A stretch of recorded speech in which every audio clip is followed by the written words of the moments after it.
Hello दोस्तों, तो आज मैं एमसीयू की एक और बेहतरीन मूवी को एक्सप्लेन करने वाला हूं। तो वीडियो एडवेंचर से भरी है। तो वीडियो स्टार्ट करने से पहले आप सभी से रिक्वेस्ट करता हूं कि आप मेरे चैनल को सब्सक्राइब और वीडियो को लाइक ज़रूर से करें।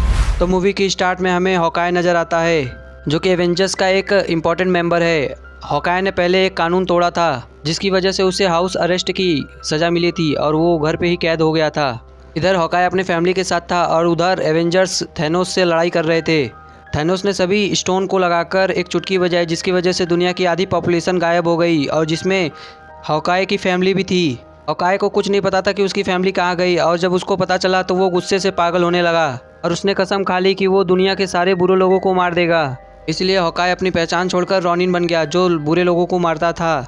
इसके बाद हमें स्पेस का सीन दिखाया जाता है, जहाँ टोनी स्टार्क और नेबुला, जो कि टाइटन पे जिंदा बच गए थे, जो कि स्पेसशिप से अर्थ पे आ रहे थे। इन्फिनिटी वार में थैनोस से लड़ाई के वक्त वो स्पेसशिप काफ़ी ख़राब हो गया था, जिसकी वजह से वो बहुत धीमा चल रहा होता है। और आयरन मैन और नेबुला 22 दिन से स्पेस में थे। उनका खाना पानी ख़त्म हो गया था और ऑक्सीजन भी ख़त्म होने वाला था। आयरन मैन अपने मौत के इंतजार में थक हार के वहाँ पे सो गया। तभी एंट्री होती है वहाँ कैप्टन मार्वल की। तो कैप्टन मार्वल उस पूरे स्पेसशिप को ही उठाकर अर्थ पे लेके आती है। अर्थ पे आने के बाद कैप्टन मार्वल को थैनोस के बारे में सब पता चला। कैप्टन मार्वल सभी सुपर हीरोज़ को आइडिया देती है कि क्यों ना इन्फिनिटी स्टोन्स को दोबारा जमा करके उसका यूज़ किया जाए, ताकि यूनिवर्स की आधी पॉपुलेशन वापस से जिंदा हो जाए। तभी सबको पता चलता है कि थैनोस ने 2 दिन पहले ही इन्फिनिटी स्टोन्स का यूज़ किया है। फिर सभी सुपर हीरोज़ उस एनर्जी का पता लगाकर थैनोस के लोकेशन पे पहुंच जाते हैं, जो दूसरे प्लेनेट पे होता है। यहाँ थैनोस के पास इन्फिनिटी स्टोन नहीं होता है। वो सभी सुपर हीरोज़ को बताता है कि उसने सभी इन्फिनिटी स्टोन की ताकत को मिलाकर सबको ख़त्म कर दिया है, ताकि कोई भी उनका इस्तेमाल करके पहले की तरह सब कुछ ठीक ना कर सके। यहाँ थॉर गुस्से में आकर थैनोस को मार देता है। अब एवेंजर्स की सारी उम्मीदें ख़त्म हो गई होती है और सभी एवेंजर्स अपनी ज़िंदगी में वापस लौट जाते हैं। कैप्टन मार्वल स्पेस में फिर से किसी मिशन पे चली जाती है। थॉर सभी एसगार्ड वासियों को नॉर में जमा करके नया एसगार्ड बसाता है। थैनोस से हारने की वजह से थोर काफ़ी बदल गया होता है। उसको नशे की लत लग जाती है और वो काफ़ी मोटा और कमज़ोर हो जाता है। अब ब्रूस बैनर, जो गुस्से में हरा होकर हल्क बन जाता था, उसने 1.5 साल अपने ऊपर एक्सपेरिमेंट करके अपने आप को प्रोफेसर हल्क बना लेता है। कैप्टन अमेरिका ने एक सपोर्ट ग्रुप शुरू किया, जिसमें वो सबको बताते थे कि जो हो गया उसको छोड़कर अब आगे बढ़ा जाए। टोनी स्टार्क अपने बीवी और बच्चे के साथ सेटल हो गया होता है। इसी तरह से 5 साल बीत गए होते हैं और एक दिन सैन फ्रांसिस्को में एक घटना हुई। स्कॉटलैंड यानी एंटमैन, जो 5 साल पहले एक क्वांटम रेल में गया होता है।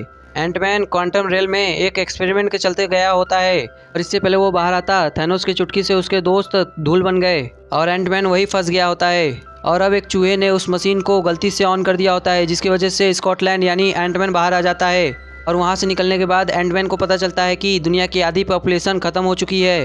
लेकिन कमाल की बात ये होती है कि स्कॉट 5 साल के लिए क्वांटम रेल में होता है, लेकिन उसको लगता है कि वो सिर्फ 5 घंटे के लिए अंदर था। फिर एंटमैन तुरंत ही अपने पुराने दोस्तों एवेंजर्स के पास पहुँचता है और उसने सबको ये बताया कि उसके साथ क्या हुआ है। स्कॉट ने कैप्टन अमेरिका को एक आइडिया दिया कि अगर से क्वांटम रेल को अच्छे से समझ ले तो एक टाइम मशीन बनाया जा सकता है। इसी आइडिया के साथ कैप्टन अमेरिका, ब्लैक विडो और एंटमैन टोनी स्टार्क के घर पहुंचते हैं, क्योंकि टोनी ही ये कर सकता था। लेकिन टोनी को यहाँ डर था कि अगर से टाइमलाइन में कोई छेड़छाड़ की गई तो उसकी फैमिली का अस्तित्व भी मिट सकता है। इसीलिए टोनी उन सबको मना करके वापस भेज देता है। इसीलिए वो तीनों ब्रूस बैनर यानी हल्क के पास जाते हैं, क्योंकि अब प्रोफेसर हल्क बन चुका है। ब्रूस बैनर भी काफ़ी इंटेलिजेंट होता है, इसीलिए वो टाइम मशीन बनाने के लिए तैयार हो जाता है, लेकिन उसकी टाइम मशीन कुछ ठीक से काम नहीं करती है। दूसरी तरफ टोनी स्टार्क अपना इरादा बदलकर टाइम मशीन पे काम करता है और वो कामयाब हो जाता है। फिर टोनी कैप्टन अमेरिका से मिलकर उसकी पुरानी शील्ड वापस कर देता है। तासा हॉकाय को ढूंढते हुए टोक्यो पहुंचती है और वो हॉकाय को समझाकर वापस लेके आती है। हल्क और रॉकेट थॉर को वापस लाते हैं। शुरू होती है टाइम मशीन की टेस्टिंग। यहाँ कुछ लोगों को लग रहा होता है कि टाइम में पीछे जाकर थैनोस को ही मार दिया जाए तो सब ठीक हो जाएगा। तो हल्क सबको समझाता है कि ऐसा करना पॉसिबल नहीं है, क्योंकि पास्ट में कोई भी चीज़ ठीक करने से प्रेजेंट और फ्यूचर नहीं बदलेगा, बल्कि इससे अल्टरनेट टाइमलाइन बन जाएगा और उस अल्टरनेट टाइमलाइन से हमारी टाइमलाइन का कोई भी लेना देना नहीं होगा। इसीलिए सब फैसला करते हैं कि वो पास्ट में जाकर सभी इन्फिनिटी स्टोन्स को इकट्ठा करेंगे, उन्हें अपने टाइम में लाकर उनका इस्तेमाल करेंगे। सभी हीरोज़ अलग अलग ग्रुप में डिवाइड होकर अलग अलग जगहों पर निकल पड़ते हैं। फिर iron man, captain America, Hulk और एंटमैन 2012 के न्यूयॉर्क में जाते हैं, जहाँ चित्तौरी आर्मी ने हमला किया होता है। उस टाइम पर न्यूयॉर्क में 3 इन्फिनिटी स्टोन मौजूद होते हैं। आयरन मैन और एंटमैन टेसराइट क्यूब लेने जाते हैं, लेकिन वहाँ कुछ गड़बड़ हो जाती है, जिससे वो टेसराइट क्यूब लॉकी लेकर भाग जाता है। दूसरी तरफ कैप्टन अमेरिका कुछ मुश्किलों का सामना करते हुए माइंड स्टोन पा लेते हैं। फिर हल्क टाइम स्टोन लेने के लिए जाता है, लेकिन उस वक्त टाइम स्टोन डॉक्टर स्ट्रेंज के पास नहीं होता है। बल्कि वो उसके गुरु एंसेंट वन के पास था। एंसेंट वन हल्क को समझाती हैं कि अगर वो इन्फिनिटी स्टोन को फ्यूचर में ले जाते हैं तो जिसके कारण मल्टीपल टाइमलाइंस बन जाएंगी और सब कुछ बिगड़ सकता है। लेकिन हल्क एंसेंट वन को समझाता है कि इन्फिनिटी स्टोन के काम हो जाने के बाद हम उसे उसी टाइमलाइन में और उसी जगह पे छोड़ देंगे। लेकिन फिर भी एंसेंट वन टाइम स्टोन देने से मना कर देती हैं। फिर हल्क एंसेंट वन को बताता है कि डॉक्टर स्ट्रेंज ने अपने मर्जी से थैनोस को टाइम स्टोन दिया था। तो एंसेंट वन समझ जाती हैं कि डॉक्टर स्ट्रेंज की यह गलती नहीं है बल्कि उनका मास्टर प्लान है, इसीलिए वो हल्क को टाइम स्टोन दे देती हैं। कैप्टन अमेरिका और हल्क ने टाइम स्टोन और माइंड स्टोन तो ले लिया, पर आयरन मैन और एंट मैन को स्पेस स्टोन नहीं मिल पाया होता है। इसीलिए आयरन मैन और कैप्टन अमेरिका 1917 में जाते हैं। यहाँ टोनी अपने पिता से मिलता है और टेसरेट क्यूब हासिल कर लेता है। इसके साथ ही कैप्टन अमेरिका वहाँ से एक्स्ट्रा प्रीम पार्टिकल ले लेते हैं जो कि टाइम ट्रैवल के लिए बहुत ही ज़रूरी होती है और उनके पास उसकी कमी थी। थॉर और रॉकेट 2013 के एसगार्ड में जाते हैं रियलिटी स्टोन लेने के लिए, लेकिन उस वक्त रियलिटी स्टोन थोर के गर्लफ्रेंड के बॉडी में होता है और जेन एसगार्ड में थी। यहाँ थोर अपने माँ से मिलता है और रॉकेट जेन के बॉडी से ईथन निकाल लेता है और यहाँ से वापस लौटने से पहले अपना पुराना हथियार म्यूनिर अपने पास रख लेता है ताकि अगर कोई मुसीबत आए तो वो उसकी आसानी से सामना कर सके।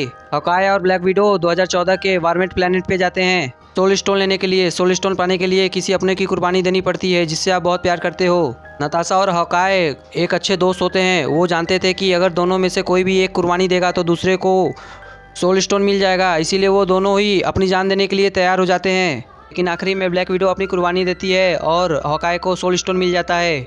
नेबुला और रोडी 2014 के मोराक प्लेनेट पे जाते हैं पावर स्टोन लेने के लिए। यहाँ पे वो पीटर क्विल यानी स्टार-लॉर्ड को बेहोश करके पावर स्टोन ले लेते हैं। रोडी पावर स्टोन लेकर वहाँ से निकल जाता है, लेकिन नेबुला जब जाने की कोशिश करती है तब एक प्रॉब्लम आ जाती है। नेबुला एक ह्यूमनॉइड है, उसका दिमाग और शरीर मशीन से बना होता है, इसीलिए फ्यूचर की नेबुला और पास्ट की नेबुला का दिमाग आपस में कनेक्ट हो जाता है और 2014 का थैनोस फ्यूचर की नेबुला का मेमोरी स्कैन करके अपना भविष्य जान लेता है और वो नेबुला को पकड़कर उसका टाइम ट्रैवल डिवाइस निकाल लेता है।